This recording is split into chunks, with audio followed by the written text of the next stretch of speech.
with sale minus variable cost as CM, and that in units, right? And that is minus fixed cost. So if I just remove this one here, fixed cost.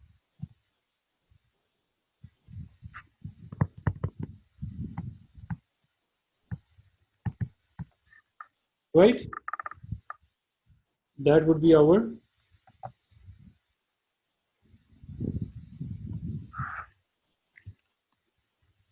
equation. So here we go. So if we want to find out the quantity, we can rearrange this equation. If we want to find out the fixed cost, we can rearrange this equation. If we want to find out the profit, we can put the values here. We can also find out how much quantity we need to sell. It means Q need to be found. For these values, rearrange the equation, we can find out. Right? So let's test this. So we know that the sale price is 401. Sorry, the units are 401, sale price 500, 300 variable cost, 80,000 is our fixed cost. If you solve this equation, answer is also 200. Right? And now, our second learning objective is prepare and interpret a cost, volume, profit graph and a profit graph. So I won't give too much emphasis on that because this is not a required learning objective here, but since this is part of our course, so we're just going to go through here. Here we go. So if you want to find out the relationship between cost, volume, profit through a graphical representation, so the relationship among revenue, cost, profit, and volume can be expressed graphically by preparing CVP graph. So RBC company developed contribution margin income statement at these units. When they didn't sell anything, they sell 200, they sell 400, they sell 600. So they make their contribution margin statement here. So when they sell nothing, even then they have to pay fixed expenses. So their income going to be in negative 80,000 loss. When they sell 200, we know that 300 is our variable cost and 500 is our sale price. So this 100,000 comes from 500 multiplied by 200. Similarly, you put the values, you find out like this. So you see profit is negative until it reaches 0, and then we have a positive profit, right? So if you draw the graph here, in CVP analysis, we take units on x-axis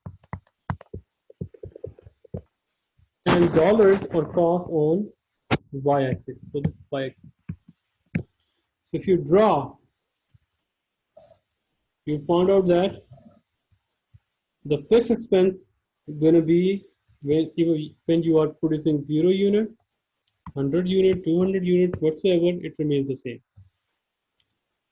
Your total expense or total cost is going to be increasing. If you put 0 here, so you have 80,000 total cost, 200 you have this much cost, 400 you have this much cost, right? And how about your revenue, sales? When you have 0 sales, you have 50,000 when you sell 100 units, 50,000 is your sale. When you have 200, 100,000 sales, right? So what did you notice here? You see some kind of intersection between the sales and total expenditures. So the green line is sales, blue line is total expenditure here.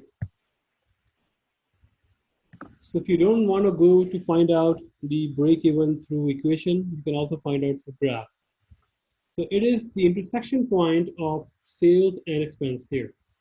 If you want to find out that, so this point is on 400 units and $200,000, right? So our break-even in dollars, 200,000, and our break-even in quantity, it is 400 units, right? So this is how you analyze the graph. See? So above or right hand side of the break even, it is the profit between sales and total cost. And the left hand side of between the sales and the total expenses, this area is the loss area, right? So, an even simpler form of the CVP graph is called the profit graph. If you see, sorry. So you see, if you just make a profit line, we have a, if we produce nothing, we still have our, we still have a lot, profit of, for example, here minus 60,000 should be 80,000, right? 80,000 here. If you draw profit line with number of units, you would find out that this point adjacent to the value 0, that point, and on x-axis this quantity is our break-even quantity, because by producing 400 we have successfully made our profit to 0. So this is just a graphical analysis. If you don't understand that, even then you are in good shape, because our focus is not the graphs, our focus is more on equation and understanding the concept.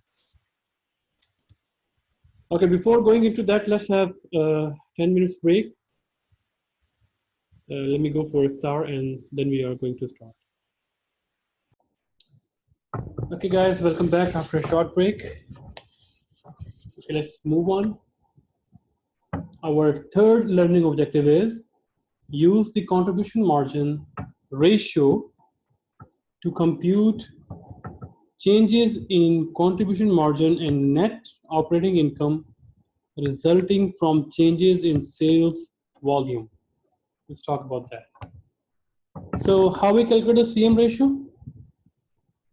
The CM ratio is calculated by dividing the total contribution margin by total sales. Simple. This contribution margin ratio is calculated as 100,000 is our contribution margin divided by sales 250,000. Answer would be 40%. Or you can also calculate like this per unit. So this 200 is per unit divided by 500. Answer would also be 40%. Right? So these are other ways to calculate ratios. And remember, the ratio can be the variable ratio and sales ratio. Sales ratio calculated as sales divided by sales, it's always 100%. Variable ratio is calculated as variable cost divided by sales. So here, 150,000 divided by 250,000, answer is 60%, or 300 divided by 500, answer also 60%, right? So these are different ways to calculate ratios, either variable ratios or contribution margin ratio.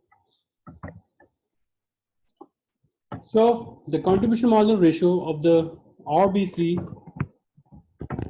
is 40%, right? You can also calculate it through per unit basis. So CM ratio can also be calculated by dividing the contribution margin per unit and the sales per unit. Simple, we just explained. So Now let's talk about the twist in profit. So if RBC increases sales by 50,000, contribution margin will increase by 20,000. Here is the proof.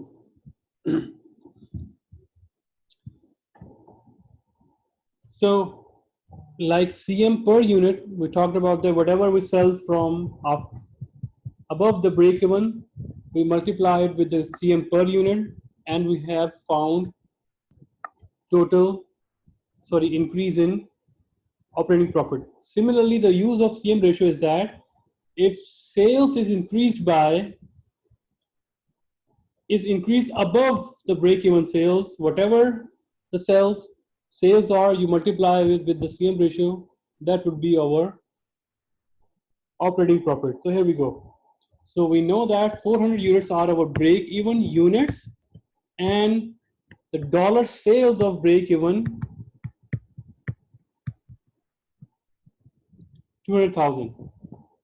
So since company is selling 50,000 more from the break-even sales, so 50,000 multiplied by the CM ratio, that would be our profit. And here's the proof. So 50,000 multiplied 150,000 would be our variable expense, because that is 60% of the sales. We have contribution margin, 80,000 is our fixed cost, 20,000 is our profit, right?